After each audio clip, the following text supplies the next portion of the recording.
جو نماز پڑھنے کے باوجود بھی تیرا اخلاق اچھا نہیں ہو رہا، یہ نماز بالکل ٹھیک ہے، ہاں یہ وہ تحفہ ہے جو اللہ نے اپنے محبوب کو دیا ہے، اس میں کوئی معاملہ نہیں ہے، تیری نماز نہیں ٹھیک ہے، اپنی نماز کو ٹھیک کر، پھر دیکھ یہ نماز کرتی کیا ہے۔ وہ اقبال نے بھی کہا تھا نا، تیرا دل تو ہے صنم آشنا، تجھے کیا ملے گا نماز میں، تجھے کیا ملے گا نماز میں؟ لیکن اگر تو واقعہ نماز پڑھ لے تو اقبال کہہ رہا جسے تو گراں سمجھتا ہے دیتا ہے آدمی کو ہزار سجدوں سے نجات۔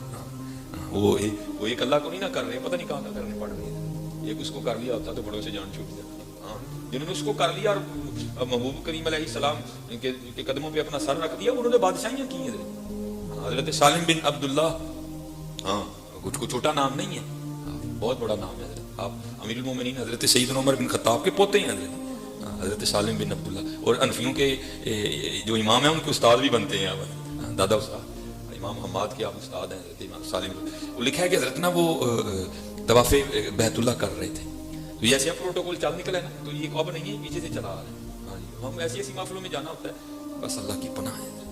تو وہاں بھی ایسا ہوا، جب وہ بادشاہ وقت آیا نا تو کیا ہوا، وہ طواف ہو گیا، سب نے جناب بادشاہ وقت پروٹوکول دیا، لیکن حضرت سالم رحمۃ اللہ تعالی علیہ کے اندر تو فاروقی خون گردش کر رہا تھا نا، آپ نہیں روکے کوئی، آپ کر، اب بادشاہ کو بڑا غصہ لگا، سب نے طواف لوگ کے پروٹوکول دیا، انہوں نے کیوں نہیں دیا؟ لیکن حضرت کا جاہو جلال، حضرت کا ایک روب، ایک دبدبا، ایک اپنے علم پہ عامل ہونے کا ایک روب تھا، کہہ کچھ نہیں سکا، اس نے بھی طواف شروع کر دیا۔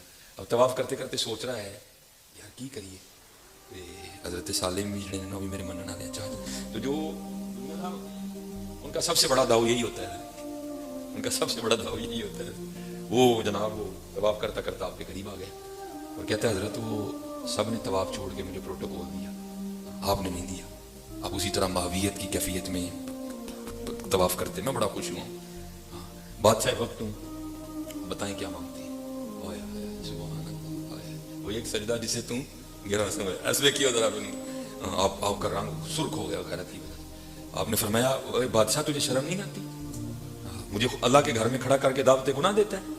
وہ گھبرا گیا، میں نے تو کی حضور کو کام ہے، دسو دعوت گناہ کہاں سے آ گئی؟ آپ نے فرمایا اس سے بڑا گناہ اور کون سا ہے کہ میں اس کے گھر میں کھڑا ہو کے تجھ سے مانگوں، اس سے بڑا کو گناہ ہے یہ کھڑا میں اپنے رب کے گھر میں ہوں، مانگوں تجھ سے میں۔ وہ آپ نے پھر طواف شروع کر دیا، وہ بات حقیقت تھی، اس نے بھی شروع کر دیا، کیونکہ نفلی آپ کا طواف تھا، حضرت نے 7 چکر پورے کیے، حجر اسود کو بوسہ دیا، مقام ابراہیم پہ آ کے 2 نفل پڑے، لیکن جو عمرہ کرنے گیا نا حضرت، اس نے نہیں حجر اسود کو ہاتھ لگانا، دم آ جائے گی، اس کو خوشبو لگی ہوتی ہے، احتیاط کر، بس اسلام کر لینا ہے، اور مقام ابراہیم کو بھی ہاتھ لگانے سے گریز کر، جو حالت حرام میں عمرے کے لیے، کیونکہ ان چیزوں کو بڑی زیادہ خوشبو لگی ہوتی ہے۔ وہ آپ نے آگے 2 نفل پڑے، پڑھ کے باہر چلے گئے، بادشاہ بھی پیچھے گیا، جب حضرت حدود حرم سے باہر نکل گئی نا تو حضرت کا ہاتھ پکڑ دیا، عرض کرتا ہے حضور واقعی غلطی دے سر، اونتے بھی اللہ دے کر باہر آ گئی، آتے اون دسو کی چاہتے، آپ نے فرمایا اچھا اگر تو دینا چاہتا ہے تو پھر بتا، دنیا مانگوں کہ دین مانگوں؟ عرض کرتا ہے حضور دین کے تو آپ بادشاہ ہیں، وہاں تو ہم آپ سے حاجتیں رکھتے ہیں، مسائل آپ سے پوچھنے ہیں، تو اللہ نے مجھے دنیا عطا کی ہے تو دنیا میں سے کچھ مانگ لیں۔ تو آپ رو کر فرمانے لگے اور چلے آ، جس نے دنیا بنائی ہے میں نے کبھی اس سے نہیں مانگی، تجھ سے کیسے مانگ لوں؟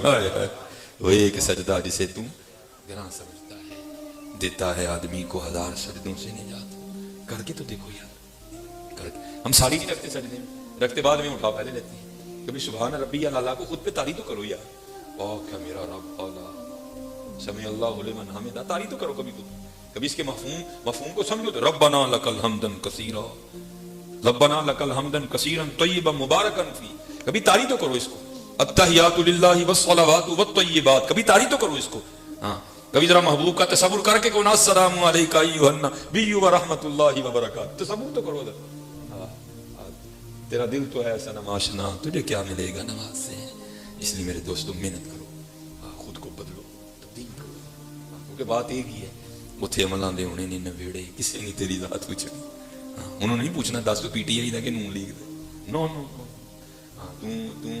پیپلز پارٹی دا یا انہوں نے ایک ہی سوال کرنا، دس ساڈے محبوب دا ہے کہ نہیں ہے، ما کنت تقول فی حقی ھذا، دس میرے محبوب دا ہے کہ نہیں ہے، دس ان سے وفا کی تھی کہ نہیں کی تھی، دس ان کی غلامی کا پٹا گلے میں ڈالا تھا کہ نہیں ڈالا تھا، باقی تو کوئی کاٹ، اگر کسی کو برادری کا مان ہے، علماء بیٹھے ہیں وہ پتہ تو اللہ نے یہاں ہی کاٹ دیا، ہاں وجعلنا بینکم شعوبا وقبائل لتعارفوا، یہ برادریاں کوئی نہیں ہیں، ہم نے اس لیے بنائی ہیں تم ایک دوسرے کو پہچان سکو، ایک دوسرے کا تعارف ہو. ہاں ان اکرمکم عند اللہ اتقاکم، اللہ کے نزدیک عزت والا وہی ہے جو متقی ہے.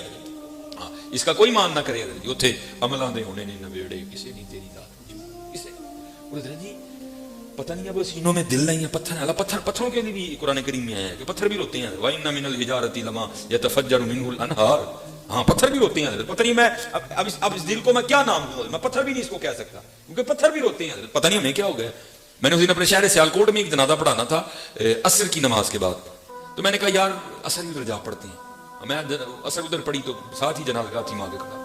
اب حضرت ہم نے جنازہ گاہیں بھی اتنی ڈیکوریٹ کر دی اور جا کے ڈر ہی نہیں لگتا کہ مجھے سمجھ جنازے ڈیکوریٹ کرنے کی کیا وجہ ہوگی. اس کو تو اس طرح کا بناؤ کہ ڈر لگے لوگوں کو وہاں جناب پہلے لگ گئی. بہرحال میں جا کے نا وہ بیٹھ گیا. اب میرے پیچھے 2-3 بندے کھڑے ہیں جنازگاہ میں کھڑے ہیں، اور جنازگاہ کے بالکل پیچھے تقریباً 2-3 ہزار قبریں ہیں، بہت بڑا سیالکوٹ کا قبرستان ہے. تو نہ ان کو جنازگاہ سے ڈر لگ رہا ہے نہ ان کو قبروں سے لگ رہا ہے. ہاں تو باتیں آپس میں کیا تو پلاٹ پھر لے لیا. میرے کان میں آواز آئی، میں چپ کر کے نہ بیٹھا.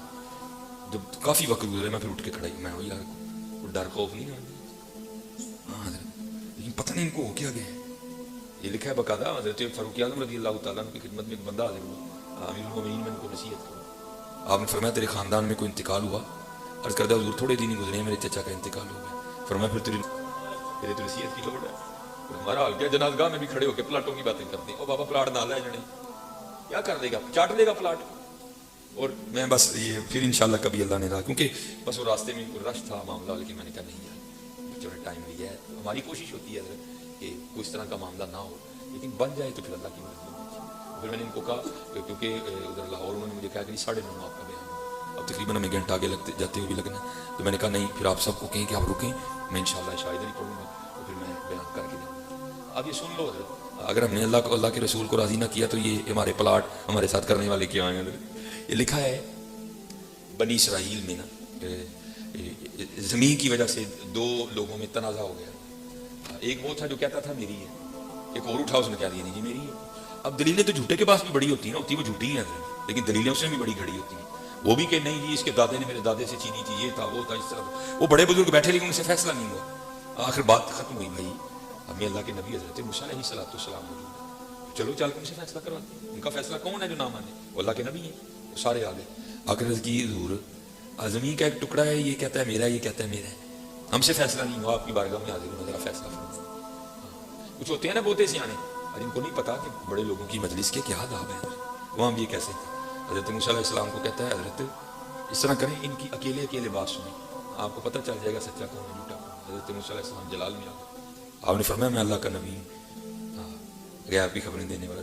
نبا اما یتساءلون عن النبأ العظیم، نبا سے نبی، نبا کا معنی خبر، تو نبی کا معنی کیا ہوا؟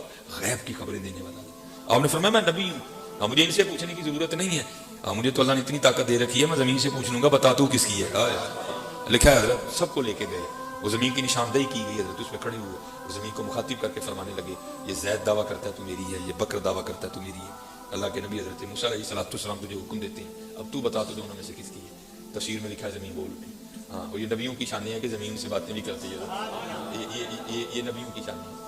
وہ زمین بول اٹھی، عرض کرتی ہے اللہ کے نبی علیہ السلام کی بارگاہ میں سلام پیش کیا، اور سلام پیش کرنے کے بعد عرض کر دی حضور دو جھوٹ بول دے، نہ میں دیاں نہ میں وہ دیاں، ان کو تیاری کرن دوئے میرے نہیں، دوئے میرے.